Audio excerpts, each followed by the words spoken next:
Ingunas Sudrabas veidotā partija šobrīd vēl ir reģistrēta tikai kā kustība ar nosaukumu No sirds Latvijai.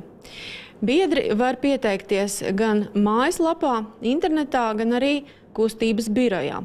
Un pēc pašas Sudrabas teiktā līdz šim 2 nedēļu laikā to jau ir izdarījuši 310 cilvēku. Sudrabas organizācija top visai noslēgtā un noslēpumainā vidē, taču nelielu skaidrību tās tapšanā palīdz ieviest mūsu sasniegušās ziņas, ka Sudrabas partija uz Saimu nestartēšot vienatnē, bet apvienībā ar Reģionu aliansi, kur pārstāvēti 13 pašvaldību līderi un kuru premjera kandidāts varētu būt nu pat aliansē uzņemtais Mārtiņš Bondars.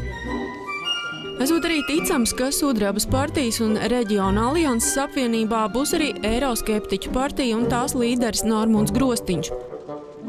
Sadarbība gan ne apvienības ietvaros, bet kā ar potenciāliem partneriem valdībā, varot būt arī ar Einara Repšas partiju Latvijas attīstībai un Aināra Šlesera Vienoti Latvijai.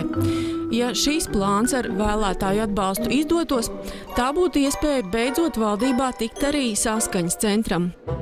Tādu scenāriju nenoliedz bijušais Satversmes tiesas priekšsēdētājs Gunārs Kūtris, kurš šobrīd ir pazīstamākais no Sudrabas līdzgaitniekiem.